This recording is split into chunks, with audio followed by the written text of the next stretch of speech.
الحمد لله رب العالمين الصلاة والسلام على رسوله وحبيبه سيدنا محمد وعلى آله سفينة نجاته وأصحابه نجوم الهدى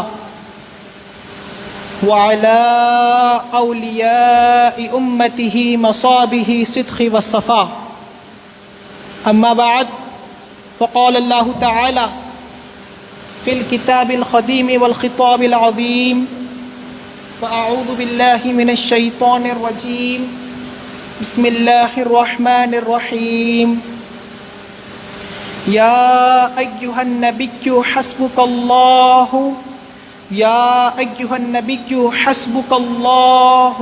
حسبك الله صدق الله العظيم وصدق رسوله النبي الأمين المتين الكريم ونحن على ذلك لمن الشاهدين والشاكرين والحمد لله رب العالمين. إن الله وملائكته يصلون على النبي يا أيها الذين آمنوا صلوا عليه وسلموا تسليما. اللهم صل على سيدنا محمد وعلى آل محمد صلاة دائمة مقبولة تؤدي بها عنا حقه العظيم. محترم حاضرین، اللہ تبارک و تعالی کا بے انتہا فضل اور اس کا احسان عظیم ہے کہ اس نے ہمیں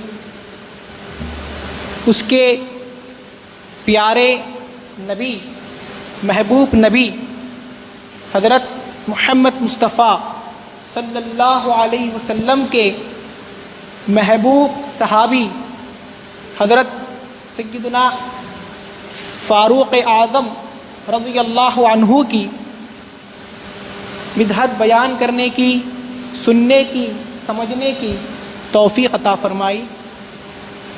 حاضرین محترم، حضرت عمر بن خطاب رضی اللہ عنہ رسول اللہ صلی اللہ علیہ وسلم کے ان صحابہ میں سے ہے جو کہ رسول اللہ صلی اللہ علیہ وسلم پر اپنی جان نچھاور کرنے کے لیے سب سے پہلے اور آگے بڑھ کر کھڑے ہوا کرتے تھے.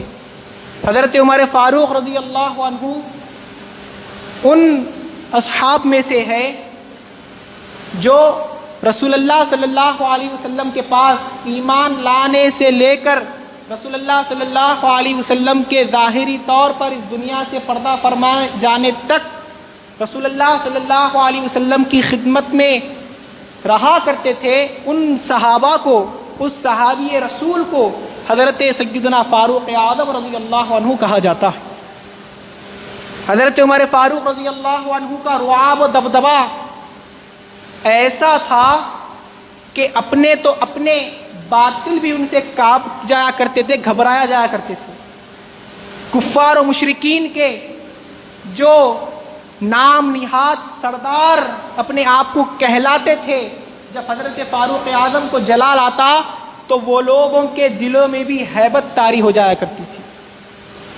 حضرت فاروق اعظم رضی اللہ عنہ کی شخصیت ایسی باکمال شخصیت ہے کہ جب اس شخصیت کا ہم ذکر کرتے ہیں تو ہمارا ایمان میں ایک عجب تازگی پیدا ہو جایا کرتی ہے، ہمارا ایمان تازہ ہو جایا کرتا ہے. حضرت فاروق اعظم رضی اللہ عنہ کے ایمان لانے کا واقعہ نہایت ہی مشہور ہے. آپ لوگوں نے بارہا اس واقعے کو سماعت فرمایا ہوگا، لیکن تبرکاً میں اس واقعے کو لیتے ہوئے آگے بڑھاؤں گا جب تک ہمارے درمیان میں آج کے ہمارے مہمان خصوصی حضرت مولانا سید رضوان پاشا قادری صاحب قبلہ مقدس اللہ العالی بھی تشریف لا لیں گے. میں آپ لوگوں کا زیادہ وقت نہیں لوں گا، جیسے ہی حضرت تشریف لائیں گے انشاءاللہ میں اپنی جگہ لے لوں گا، اپنی بات کو مکمل کر لوں گا. حضرت فاروق اعظم رضی اللہ عنہ بھی ایمان نہیں لائے، اس سے پہلے رسول اللہ صلی اللہ علیہ وسلم نے دعا فرمائی کہ اے الہ العالمین، حضرت رسول پاک کے الفاظ جو کہ احادیث مبارکہ میں کوٹ کیے گئے ہیں وہ آپ کے سامنے رکھ رہا ہوں۔ حضور پاک نے ارشاد فرمایا کہ الہ العالمین، عمر بن خطاب یا ابو جہل، ان دونوں میں سے جو بھی تیرے پاس تیری بارگاہ میں، ان دونوں میں سے جو بھی محبوب ہے ان کو اسلام کی توفیق عطا فرما اور ان کے ذریعے اسلام کو بلندی عطا فرما، اسلام کو پھیلنے میں مدد عطا فرما۔ یہاں پر حضور پاک صلی اللہ علیہ وسلم نے دعا فرمائی، اور اس کے بعد دوسرے دن حضرت فاروق اعظم رضی اللہ عنہ کفار و مشرکین کے ساتھ ایک جگہ پر بیٹھے ہوئے ہیں۔ کفار و مشرکین پلاننگ کر رہے ہیں کہ حضور صلی اللہ علیہ وسلم کو کس طرح سے روکا جائے کہ وہ دین اسلام کی تبلیغ نہ کرے۔ تو لوگوں نے مشورہ دیا کہ روکنے کا طریقہ یہی ہے کہ ان کا قتل کر دیا جائے۔ اب لوگ اس مشورے پر عمل کرتے ہوئے یہ اعلان کرے کہ محمد صلی اللہ علیہ وسلم کا قتل کون کرے گا؟ تو حضرت عمر فاروق رضی اللہ عنہ اس مجمع میں تھے، اٹھ کے کھڑے ہو گئے اور کہنے لگے کہ میں ان کا قتل کر دوں گا۔ لوگوں نے کہا کہ آپ ہی وہ شخصیت ہے جو ان کا جا کر قتل کر سکتے ہیں، آپ جائیے اور قتل کریے۔ حضرت عمر رضی اللہ عنہ اپنی تلوار لیے اور باہر نکلے۔ رسول اللہ صلی اللہ علیہ وسلم جس مقام پر تھے وہاں پر حضرت عمر فاروق رضی اللہ عنہ جا رہے ہیں۔ راستے میں حضرت نعیم ملے، انہوں نے کہا کہ عمر کہاں جا رہے ہو؟ تو کہنے لگے کہ میں مسلمانوں کے جو پیغمبر ہیں ان کا قتل کرنے کے لیے جا رہا ہوں۔ جیسے ہی انہوں نے یہ سنا تو انہوں نے فرمایا کہ آپ پہلے اپنے گھر والوں کی خبر لیجئے، آپ کے بہن اور آپ کے بھونئی دونوں بھی ایمان لا چکے ہیں، پہلے ان کی خبر لیجئے۔ ان کا مقصد تھا کہ ان کا راستہ بدلے تاکہ رسول اللہ تک یہ اطلاع پہنچے کہ حضرت عمر آ رہے ہیں۔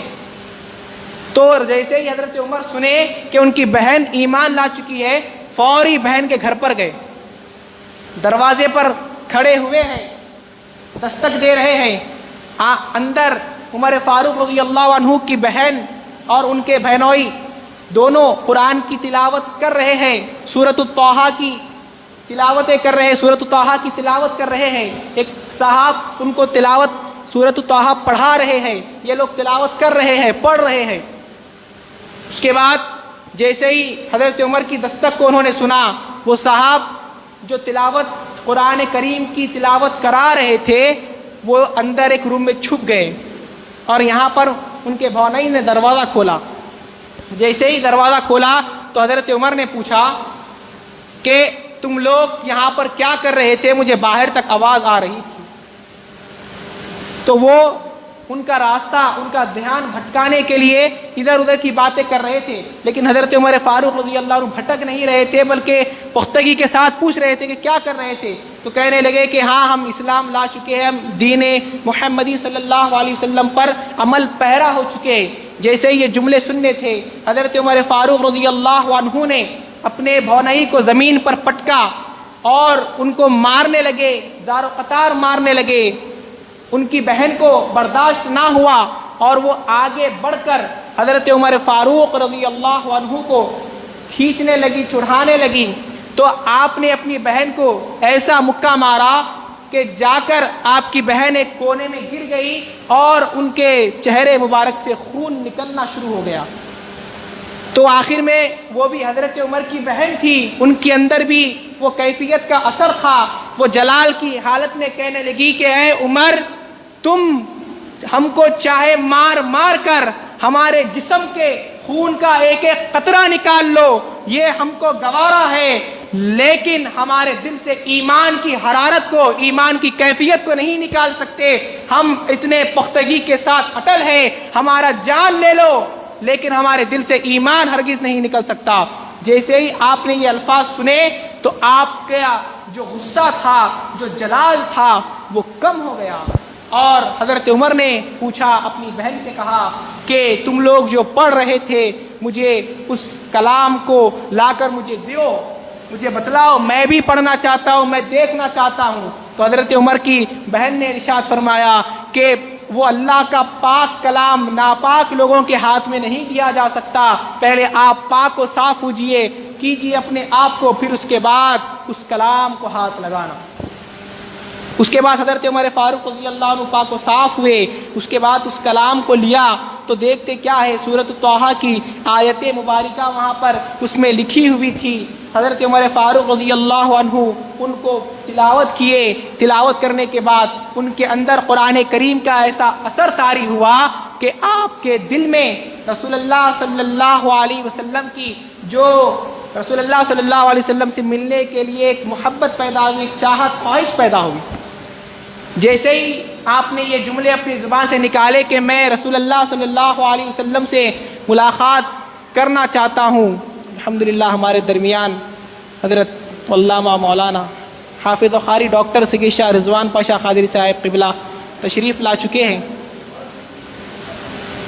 اللہم صلی اللہ۔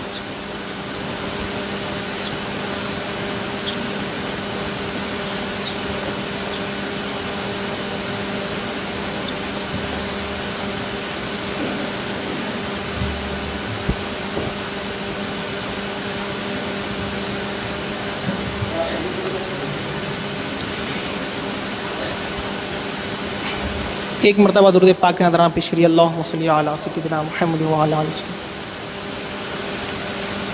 تو حاضرین محترم، میں عرض کر رہا تھا کہ حضرت عمر فاروق رضی اللہ عنہ نے ارشاد فرمایا کہ مجھے رسول اللہ صلی اللہ علیہ وسلم کی خدمت اقدس میں لے جایا جائے۔ وہاں سے رسول اللہ صلی اللہ علیہ وسلم کی خدمت میں حضرت عمر فاروق رضی اللہ عنہ کو لے جایا گیا۔ گھر پر حضرت امیر حمزہ رضی اللہ عنہ موجود تھے اور دوسرے صحابہ حفاظت میں تھے۔ ہوا یہ کہ جیسا ہی دیکھا کہ حضرت عمر آ رہے ہیں تو لوگ رسول اللہ کی حفاظت کے لیے تیار ہو گئے۔ تو اب آپ نے ارشاد فرمایا، حضرت امیر حمزہ نے ارشاد فرمایا کہ اگر عمر کا ارادہ نیک ہے تو ان کا استقبال کیا جائے گا، اگر ان کا ارادہ نیک نہ ہو تو یہ بہترین موقع ہے عمر کا سر قلم کرنے کے لیے، عمر کا سر قلم کر دیا جائے گا۔ حاضرین محترم، رسول اللہ صلی اللہ علیہ وسلم حضرت عمر رضی اللہ عنہ رسول اللہ صلی اللہ علیہ وسلم کی خدمت میں حاضر ہوئے۔ حاضر جیسے ہی ہوئے رسول اللہ نے ارشاد فرمایا، اے عمر، کیا ابھی بھی وہ وقت نہیں آیا؟ کیا ابھی بھی باز نہیں آؤ گے؟ یہ جملے رسول اللہ صلی اللہ علیہ وسلم کی زبان اقدس سے نکلے، ادھر نکلنا کیا تھا؟ عمر رضی اللہ عنہ رسول اللہ صلی اللہ علیہ وسلم کی خدمت میں ہاتھ جوڑے عرض کرتے ہیں، یا رسول اللہ، میں داخل ہونا چاہتا ہوں، اور کلمہ پڑھ کر اسلام میں داخل ہوئے۔ جیسے ہی اسلام میں داخل ہوئے، یہاں پر مسلمانوں نے نعرے تکبیر کی صدائیں بلند کی، اور رسول اللہ صلی اللہ علیہ وسلم اور آپ کے صحابہ جو اس وقت موجود تھے، ان تمام نے وہاں پر خوشیوں کا اظہار کیا۔ تو اتنے میں حضرت جبریل امین علیہ الصلوۃ والسلام تشریف لائے اور عرض کرنے لگے، یا رسول اللہ، عمر کے اسلام میں داخل ہونے کی خوشخبری فرشتے تک منا رہے ہیں آسمانوں میں، اور ایک دوسرے کو مبارکبادی دے رہے ہیں۔ حاضرین محترم، حضرت عمر فاروق کی شخصیت کا اظہار آپ کے اسلام لاتے ہی ہونا شروع ہو گیا۔ اس کے علاوہ میں عمر فاروق کے فضائل کو اور کیا بیان کیا جائے۔ میں آپ کا زیادہ وقت لیے بغیر اپنی گفتگو کو یہیں پر ختم کرنے سے پہلے 1-2 منٹ عمر فاروق رضی اللہ عنہ کی شان بتلاتے ہوئے اپنی گفتگو ختم کروں گا کہ حضرت عمر فاروق رضی اللہ عنہ کی شان میں رسول اللہ صلی اللہ علیہ وسلم نے ارشاد فرمایا کہ عمر میرے بعد اگر کوئی نبی ہوتے تو اللہ تبارک و تعالی عمر کو نبی بنا کر بھیجتا۔ حضرت عمر جس راستے سے گزرتے تھے شیطان اپنا راستہ بدل لیا کرتا تھا۔ حاضرین محترم، یہ پاور اللہ تبارک و تعالی نے حضرت عمر کو عطا فرمایا تھا۔ میں انہی چند کلمات کے ساتھ اپنی گفتگو کو ختم کرتا ہوں۔ وآخر دعوانا ان الحمدللہ